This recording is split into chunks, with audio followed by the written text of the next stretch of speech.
এক আনসারী সাহাবীর জানাজায় যাচ্ছিলেন। নবীজি আমার কবরে জানাজায় যাওয়ার পথে দেখলেন কবর খোঁড়া হচ্ছে। পুকুরের পাড়ে অথবা বাঁধঝাড়ের নিচে ওই আনসারী ব্যক্তির কিছুক্ষণ পর নবীজি সাল্লাল্লাহু আলাইহি ওয়াসাল্লাম নবীজির মাথাটা উঠাইলেন। ওঠানোর পরে নবীজি আমার বললেন, ইস্তাইজ বিল্লাহ ফি আযাবিল কবর। ও আমার সাহাবীরা, তোমরা এই কবরের আযাব থেকে আল্লাহর কাছে পানা চাও। এই হাদিসের মধ্যে বদকারদের জান আল্লাহ পাক রব্বুল আলামিন কিভাবে নেবেন নবীজি আমার বলে দিলেন। যে কোনো ব্যক্তি নাফরমান বেঈমান যখন তার মৃত্যু চলে আসে, মালাকুল মউত একটা কালো পোশাক পরে আসে, ওয়াজহুন সাওদা, চেহারাটাও কালো, হাতে ছালার শক্ত একটা জিনিস নেই। ওই নাফরমান গুনাহগার ব্যক্তির রূহটা কবজ করতে আসে। এত ফেরেশতা আসে, মাদ্দা বাসরিহি, তার দৃষ্টি সীমা যত দূর পর্যন্ত যায় সব ফেরেশতা তাকে বেষ্টন করে রাখে। সবার একই অবস্থা। তখন ওই মালাকুল মউত ওই নাফরমান ব্যক্তির মাথার কাছে বসে ডাক দেয়, ইয়া আইয়াতুহান নাফসুল খাবিথা, ও খারাপ আত্মা, ইখরিজি, তুমি বের হয়ে আসো। ওই আত্মাটা পাগলের মতো হয়ে যায়। ওই আত্মাটা পাগলের মতো হয়ে পুরা শরীরে ঘুরতে থাকে, বের হতে চায় না, অনেক ভয় পায়। গুণভর তো বহু গুনাহ করেছে, রুহটা বের হতে চায় না, খালি করে পলাইতে থাকে। ফেরেশতারা তার হাত দিয়ে মুখের মধ্যে ঢুকাইয়া রুহটা কবজ করে যখন বের করে ফেলে, রুহটার মধ্য থেকে এমন দুর্গন্ধ বের হয়, ওই যে ফেরেশতারা সালার চট জাতীয় একটা কাপড় নিয়ে আসছিল, ওই কাপড়ের মধ্যে রুহটাকে পাচায়, এইভাবে দড়ি দিয়ে বাঁধে। বাঁধার পর বাকি যত ফেরেশতা আছে বলে, এই রুহটাকে দূর করো, এখান থেকে দূর করো, গন্ধ আসতেছে রুহটা দিয়ে, এত গন্ধ নাকি রুহটার মধ্যে। তো মালাকুল মউত জিজ্ঞাসা করে, ও ফেরেশতারা, এই রুহটার মধ্যে এত দুর্গন্ধ তোমরা কিভাবে বুঝলা? এত দুর্গন্ধ এই রুহের মধ্যে, এই আত্মাটা যে খারাপ, এইটা তোমরা কিভাবে বুঝলা? সাহাবীরা ফেরেশতারা জবাব দেয়, এরকম দুর্গন্ধ আমরা জীবনে কোনোদিন পাই নাই, এই রুহটা দিয়ে এত দুর্গন্ধ আসতেছে।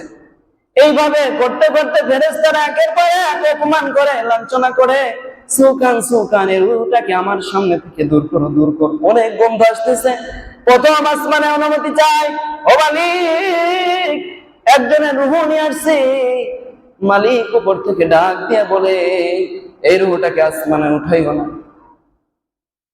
উক্তুব কিতাব আবদি ফি সিজ্জিন, এই রুহটাকে সিজ্জিনের মধ্যে জাহান্নামের একটা জায়গায় নিক্ষেপ করো, আসমানে উঠানোর দরকার নেই। আসমানে উঠানোর দরকারই নাই, এতবার খবিস আত্মা, গুনাহগার আত্মা, আসমানে উঠানোর দরকার নাই। এটি জাহান্নামের মধ্যে ঢুকাই ফেলো, জান্নাতে ফেলাই দাও, জাহান্নামে ফেলাই দাও। চিন্তা করি, খারাপ আত্মার মধ্যে আপনার আমার রুহটা চলে গেল। এরপর ব্যক্তি মারা গেছে, তাকে 3.5 হাত কবরে রাখার পর আল্লাহ পাক রব্বুল আলামিন রূহটা তাকে ফিরাই দেয়। হাদিস শরীফের মধ্যে মুহাদ্দিসিন ইকরামের ব্যাখ্যা করে, রাসূল পাক সাল্লাল্লাহু আলাইহি ওয়াসাল্লাম যখন দুনিয়াতে আসলেন, নবীজি আমার যখন দুনিয়া থেকে চলে গেলেন, জিবরাইল আলাইহিস সালাম নবীজির কাছে জিজ্ঞাসা করতে আসলেন, নবী গো, আল্লাহ পাক রব্বুল আলামিন আমাকে আপনার কাছে পাঠাইছে, মালিক আপনার সাক্ষাতে অধীর, আপনার সাথে একটু দেখা করবে, আপনাকে মৃত্যু ঘটাইবে, আপনি রাজি কিনা? মালিক আমাকে এভাবে আদেশ দিয়েছে, যদি আপনি বলেন আপনার রূহটা নেওয়া হবে, যদি আপনি না বলেন, আমি জিবরাইল আর মালাকুল মউত আমার সাথে আসছে, সকলে আবার ফিরে যাব। নবীজি আমার জিজ্ঞাসা করলেন, ভাই জিবরাইল, আমার মালিক কি চাই? জিবরাইল আলাইহিস সালাম খুলে বললেন, মালিক আপনার সাক্ষাতে অধীর আগ্রহ হয়ে আছে। নবীজি সাল্লাল্লাহু আলাইহি ওয়াসাল্লাম বললেন, আল্লাহ পাক রব্বুল আলামিন যেহেতু চায় আমি দুনিয়া থেকে চলে যাই, তো আল্লাহ যেটা ভালো মনে করছেন ওইটাই করো। মাইশা রাদিয়াল্লাহু তাআলা আনহু পাশেই বসা। এরপরে মাইশা রাদিয়াল্লাহু তাআলা আনহু হাদিস বর্ণনা করলেন, আল্লাহ রাসূল পাক সাল্লাল্লাহু আলাইহি ওয়াসাল্লামের রূহটা যখন কবজ হয়েছে, নবীজির রূহটা কবজ হতে এত কষ্ট হয়েছে, আমি আয়েশা মনে করি না মানুষের রূহ যখন কবজ হয় নবীজির রূহ কবজের কষ্টের মতো আমি কোনো কষ্ট দেখি নাই। নবীজির রূহ কত আরামসে, কত সুন্দরভাবে নীরবে বের হয়েছে। মা আয়েশা রাদিয়াল্লাহু তাআলা হাদিসের মধ্যে বলেন, নবীজির যে রূহটা বের করছে এরপর থেকে আমি মনে করি না এর থেকে কষ্টকর রূহ আর কাউরে বের করছে। নবী একজন পয়গম্বর ছিলেন, হযরত ইদ্রিস আলাইহিস সালাম। জিবরাইল আলাইহিস সালাম, মালাকুল মউত আসলেন। লম্বা ঘটনা। মালাকুল মউত আসলেন, তার সাথে দোস্তপাত হয়েছে। অনেক কিছু হওয়ার পর ফেরেশতা জানাজানি হয়ে গেল। ইদ্রিস আলাইহিস সালাম বললেন যে আমাকে একটু জান্নাতে নিয়ে যাবা, জান্নাতটা একটু দেখে আসি। মালাকুল মউত বললেন, মৃত্যু না হইলে তো জান্নাতে যাওয়া যায় না, মৃত্যু ঘটানো লাগবে এরপর, মৃত্যু ঘটানো লাগবে এরপর জান্নাতে যাওয়া লাগবে। তো আপনি মালাকুল মউত, আপনি মৃত্যু দেন। তা আমি তো আল্লাহর অনুমতি ছাড়া আমি কাউ রূহটা কবজ করি না, আল্লাহর অনুমতি নিয়ে আসেন না। গেছে আল্লাহর অনুমতি নিতে, জিবরাইল আলাইহিস সালামের রূহটা কবজ করতাম। আল্লাহ পাক রব্বুল আলামিন বললেন, আমার নবী চাইছে করো। ইদ্রিস আলাইহিস সালামের রূহটা কবজ করলেন। করার পর এরপরে মালাকুল মউত জান্নাতে নিয়ে গেছে। এরপরে জান্নাত থেকে, জান্নাতে এখনো আছে ইদ্রিস আলাইহিস সালাম।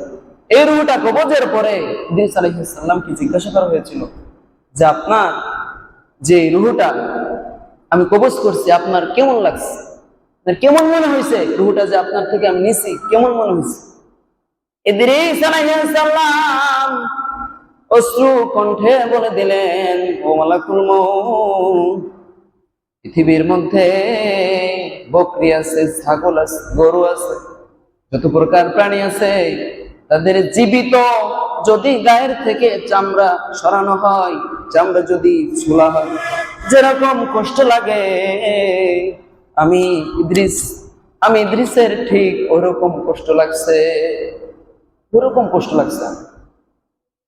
মালাকুল মউত জবাব দেয়, আপনাকে যত সহজে আমি জানটা কবজ করছি এরকম রূহটা আমি কাউকে কবজ করি না। সবচাইতে সহজভাবে আপনার রূহটা নিছি। এরপরে আপনি বলতেছেন দুনিয়ায় যদি কোনো বকরি জীবিত অবস্থায় গায়ের চামড়া খসানো হয় যত কষ্ট হয় ওরকম কষ্ট হয়েছে।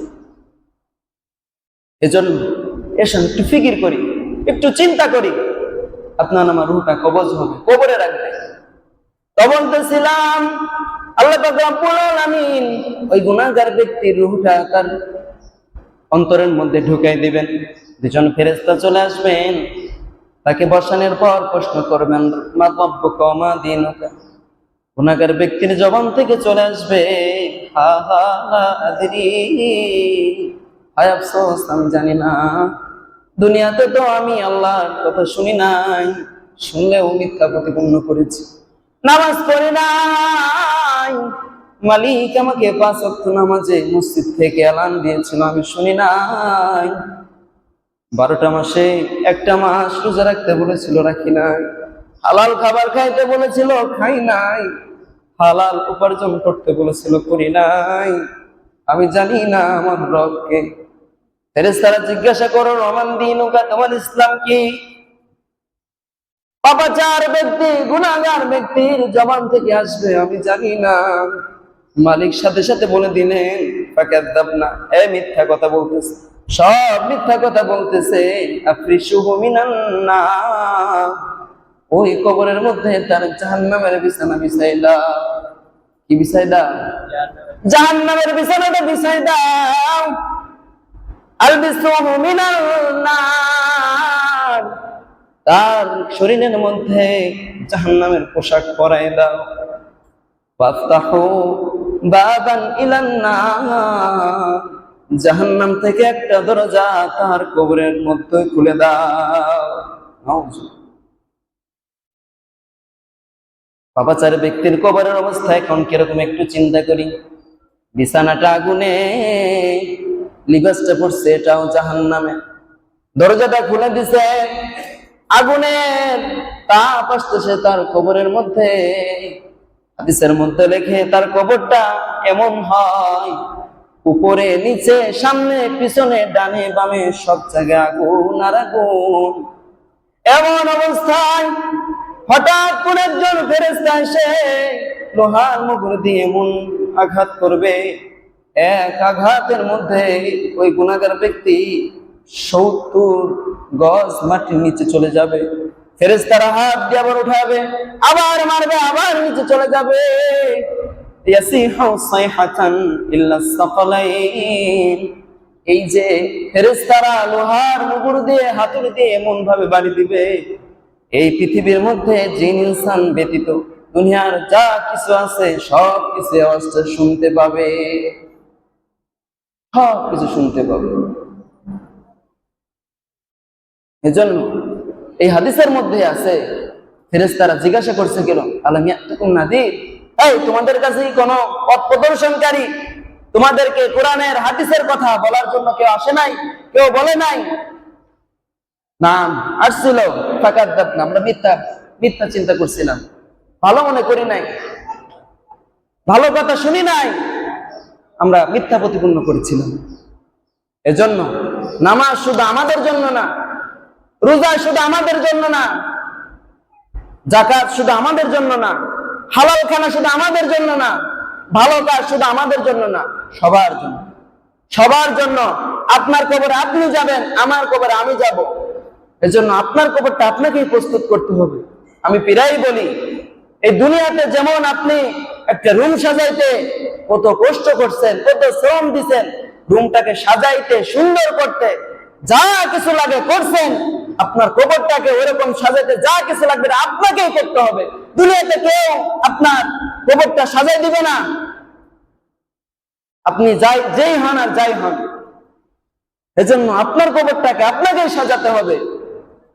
এজন্য দুনিয়া থেকে কবরটাকে সাজাই দিতে হবে। কবর সাজানোর মাল সামানা দুনিয়া থেকে নিয়ে যাইতে হবে। এজন্য দুনিয়াতে আমরা যাই করি একটু ফিকির করব, একটু চিন্তা করব। আমরা এখনই অনেক চিন্তা করি, অনেক মা বাবা আছে, যুবক ভাইরা বর্তমানে যারা আছে, সামনে যারা ভবিষ্যৎ, মা বাবা এখনই সন্তানদেরকে কিছু বলে না। দেখেন, একবার একটু চিন্তা করে দেখেন, যারা যুবক ভাইরা আছে, ছাত্র ভাইরা যারা আছে, বিশেষ করে যারা যুবক ভাইরা, মা বাবা তাদেরকে কিছু বলে না, নামাজের কথাও বলে না। প্রতিবেশী যারা আছে, আত্মীয় স্বজন, তারাও বলে না নামাজের কথা। কেন বলে না? যদি কিছু বলি, যদি আবার কিছু বলি, আমি নামাজ পড়ি নাই, আপনার কি, আপনার সমস্যা আছে? এরকম যদি কিছু বলে, আমি নামাজটা বললে আপনার কি, আপনার বাপের টাকাই, আপনি বলার কে? আরে ভাই, আমি তো তোমার ভালো কথা বলতেছি, নামাজে আসো, আমি তোমার ভালো কথা বলতেছি, রোজা রাখো, আমি তোমার ভালো কথা বলতেছি, গুনার কাজ করো না, এখান থেকে ফিরে আসো। এই যে ভয়ের কারণে ওই যুবকের মুখ থেকে খারাপ কথা বলার, বের হওয়ার যে ভয়টা, এই কারণে মা বাবা কিচ্ছু বলে না, মা বাবা কিচ্ছু বলে না, আত্মীয় স্বজন কিছু বলে না, পাড়াপতি কিছু বলে না। মানে আপনি কেমন হয়েছেন একবার চিন্তা করেন, আপনার অবস্থাটা কি? আপনাকে বলতে ভয় পায় যে খারাপ কাজের কথা, খারাপ কাজ থেকে যদি আমি একে নিষেধ করি, সে আমাকে বকাঝকা করবে, খারাপ কথা বলবে। তাহলে আপনি কোন পর্যায়ে গেছেন? একবার চিন্তা করেন, কোন পর্যায়ে, আপনি কোথায় চলে গেছেন? এজন্য কালেমা পড়লে মুসলমান হয় না, অন্তরে ইমানের একটা সংজ্ঞা আছে, আল ঈমান ও বাইনাল খাউফি ওয়া রাজা, ভয় এবং আশা, এই দুটোটার নাম হইছে ঈমান। ভয়ও থাকতে হবে অন্তরে, যদি আল্লাহ হিসাব না, আবার আশাও রাখতে হবে আল্লাহ আমাকে মাফ করে দিবে, যতই গুনাহ করি আল্লাহর রহমত আছে, আল্লাহ মাফ করে দিবে। ভয়ও করতে হবে, যদি ধরে বসে, যদি মালিক এই যে নিয়ামত দিছে, হাজার হাজার নিয়ামত দিয়ে আমাকে পালতেছে, আমাকে বানাইছে, কত বডির মধ্যে কোটি কোটি টাকার জিনিসপত্র আল্লাহ পাক রব্বুল আলামিন ফিট করে দিছে, চলতেছে 60 বছর, কোনো জং ধরে না, কিছু না, এগুলা যদি হিসাব নাই, যদি ধরে বসে, এজন্য এটাও চিন্তা করতে হবে, ফিকির করতে হবে, যদি মালিক ধরে বসে, এজন্য আমাদেরকে জীবনটাকে সাজাইতে হবে, গুছাইতে হবে, না হইলে কিন্তু আল্লাহ পাক রব্বুল আলামিন আপনাকে আমাকে ছাড়বেন। এমনও হইতে পারে আমি 2-3 মাস সওয়াবের কাজ করছি, একটা সময় হঠাৎ করে গুনার কাজ করে ফেলেছি, এটা মার্জনা। 3-4 মাস বেপরদা চলছি, একটা দিন হয়তো সারা জীবন পর্দা পুশিদা ভাবে চলছে, একটা দিন হয়তো বেপর্দা হয়ে গেছে। সারা জীবন ভালো কাজ করছে, একটা দিন হয়তো একটু কারণে সুদ ঘুষ খেয়ে ফেলেছি। সারা জীবন ভালোর কাজ করছি, একটা দিন হয়তো মা বাবাকে গালি দিছি, খারাপ কাজ করছে, এরকম হয়ে যাইতে পারে।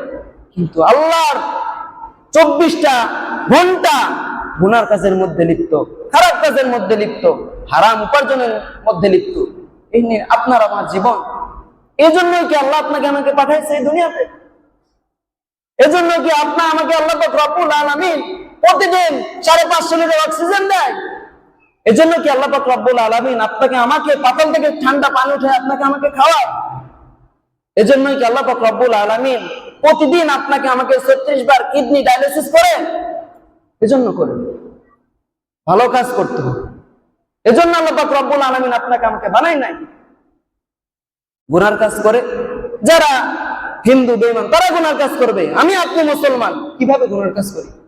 আমাদের তো মৃত্যু আছে, জান্নাত আছে, জাহান্নাম আছে, কবর আছে, ফুলসিরাত আছে, হাসর আছে, মিজান আছে, কত কিছু পাড়ি দিয়ে পরে আল্লাহর জান্নাতে যাইতে হবে। কত বাধা আছে মৃত্যুর পরে। এই বাধা তো আপনাকে আমাকে পাড়ি দিতে হবে। বচ্চাদের তো আর পাড়ি দিতে হবে না, বিনা হিসাবে জাহান্নামে চলে যাবে।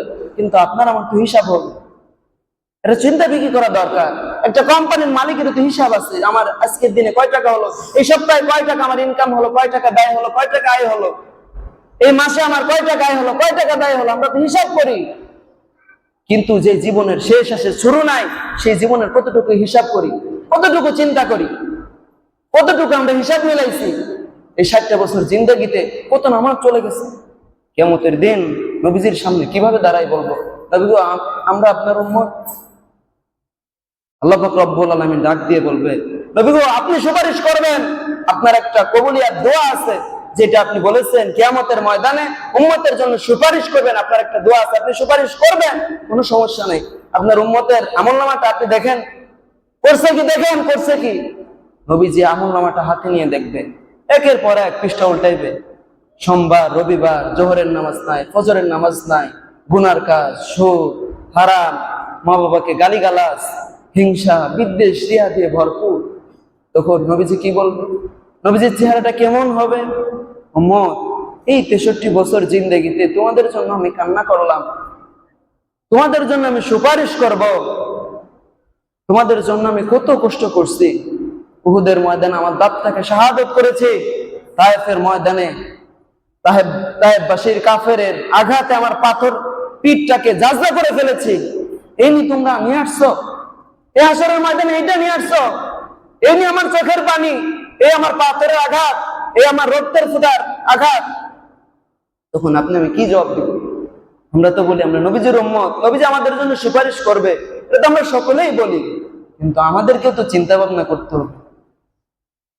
এজন্য সম্মানিত হাজিরিন, আসেন আমরা 5 ওয়াক্ত নামাজ পড়ি, আমরা আমাদের জীবনটাকে পরিবর্তন করি, জীবনটাকে একটু সাজাই, একটু সাজাই। দুনিয়াতে যেমন সাজাই, আখিরাতটাকেও দুনিয়াতে ব্যবহার করে একটু আখিরাতটাকেও সাজাই, আখিরাতটাকে সুন্দর করি। দুনিয়াতে যেমন সুন্দর করার চিন্তায় 24 ঘন্টা আমাদের মেধাটা খাটাই, আখিরাতের জন্য আজ থেকে একটু আখিরাতের জন্য মেধাটা খাটাই। আমার আখিরাতটা কি হবে? আজকে দুনিয়া থেকে বিদায় নিলে আমার আত্মীয় স্বজন পরিবার যারা আছে আমাকে কোথায় রাখবে? 3.5 হাত কবরেই তো রাখবে। আমার কোটি টাকার ব্যালেন্স, ব্যাংক ব্যালেন্স, এটা কোথায় যাবে? একটু ফিকির করে একটু চিন্তা করলে দেখবেন সব বুঝে আসবে, সব কিছু বুঝে আসবে। এজন্য আল্লাহ পাক রব্বুল আলামিন আমাদেরকে যেন দুনিয়াতে যতদিন রাখে সুস্থ শরীরে মালিকের গোলামি করে, গুনার কাছ থেকে বিরত থেকে মালিকের গোলামি করে করে এই দুনিয়া থেকে যেন আল্লাহর ওলি হয়ে যাইতে পারে। সকলে সকলে বলেন আমিন। আল্লাহ পাক রব্বুল আলামিন আমাদেরকে যেন মৃত্যুর আগে খালেস তওবা নসিব করে, মাসুম নিষ্পাপ বানাইয়া আল্লাহ পাক রব্বুল আলামিন জান্নাতি মানুষ বানাইয়া এরপরে যেন আল্লাহ পাক রব্বুল আলামিন আমাদেরকে মৃত্যুর ডাক দেন। সকলে বলে আমিন। ওয়া মা আলাইনাল বালাগ। আসসালামু আলাইকুম ওয়া রাহমাতুল্লাহি ওয়া বারাকাতুহু।